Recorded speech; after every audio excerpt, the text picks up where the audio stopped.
Ayun, almost 5 p.m. guys. So dito tayo ulit sa usual tambayan natin. Kasama natin si My Labs, kaya lang nahihiya sa camera. So nauna siya. So yan, napakaganda ng weather ngayon, 17 degrees. Actually mas malamig pag nasa loob ng bahay tapos wala kang heater. Normally kasi pinapatay namin yung heater kasi masyadong magastos pag continuous na naka-open. Magastos sa kuryente. Kaya tipid-tipid lang. So anyway, maganda naman ang weather dito sa Perth. So even winter ngayon. So for today, 17 degrees yung maximum temperature. So normally pag especially during around 12 noon to 4 p.m. Medyo mainit. So yun, ang peak ngayon is 17 degrees. And lumalamig lang siya talaga actually pag yung gabi na mga 9 p.m. onwards. So around between 8 to 11 degrees. Pero pag yung ganito nga hapon, so right now 5 p.m. so tolerable yung temperature. So kaya ng shirt and then jacket lang. So today medyo hindi ko namalayan yung oras sa work. So medyo busy kasi tayo. So around 11 a.m. Sydney time.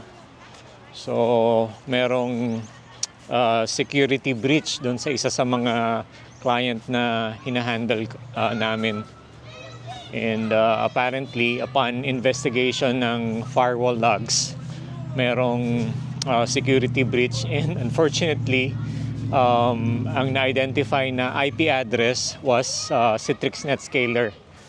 NetScaler, Citrix pa naman yung natin, yung minamanage na environment. So, as a Citrix engineer, I have to investigate kung I have to collect logs and coordinate with the vendor para malaman kung ano yung data na compromise.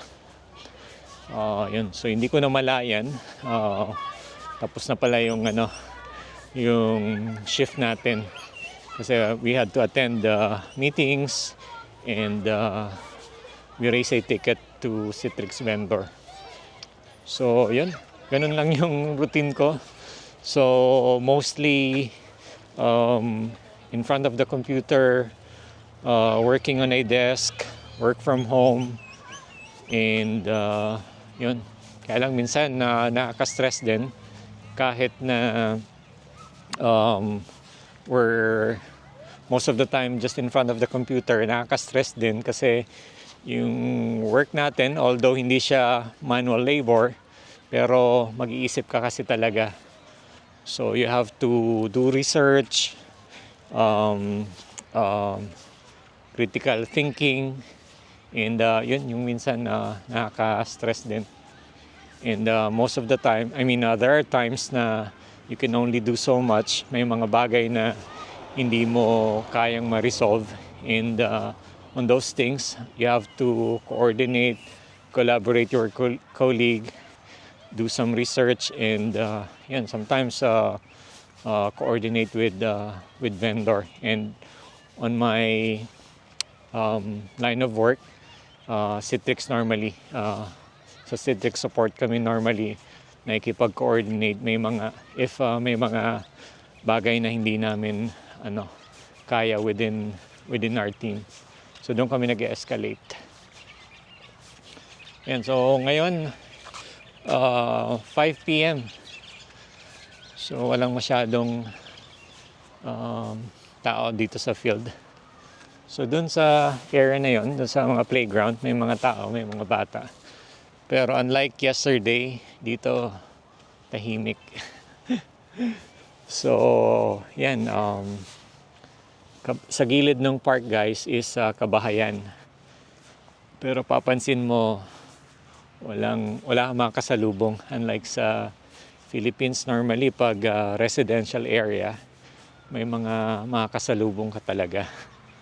So dito parang add yan sa atin eh. Kasi sa atin normally pag sa Philippines, pag residential area, meron ka talagang mga kasalubong.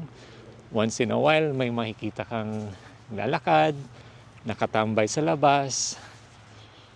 So, ngayon, wala. Ngayon, andun si My Loves. Naiiya sa camera kaya nauna sa atin. Ayan. So, ito yung sinasabi ko guys na sa mga parks laging may ganito na, ano bang tawag natin dyan? So, mayroong normally na upuan, table, and pwede kang mag-barbecue. Yan, for free yan. First come, first serve yan. So, kaya yun, normally ang usual activity dito ng mga locals. Yan, picnic, barbecue with family and friends, bonding, especially on a weekend. Yan. The other day, na-share natin dun sa previous vlogs natin na nag-reach out sa atin yung Rode.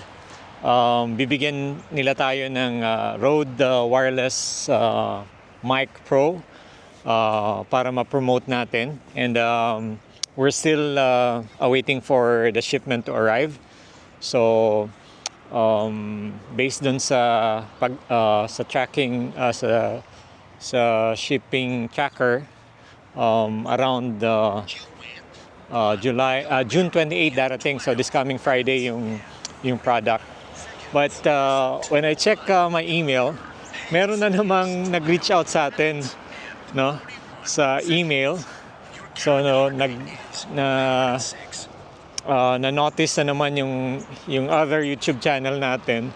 So may nag-reach out sa atin about a product. So Derek from Leakage Sports.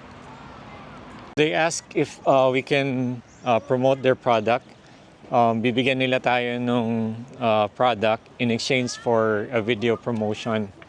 So kaya lang, when I check the product, it's a ski equipment. So ski goggles siya.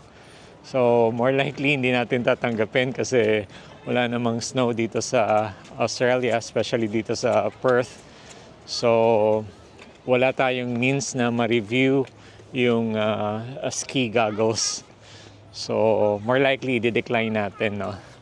So, anyway, nakakatuwa lang, no? Kasi kahit hindi na tayo nag-create ng videos dun sa other YouTube channel natin, from time to time, may nakaka-notice pa rin. So anyway, nakakatuwa lang.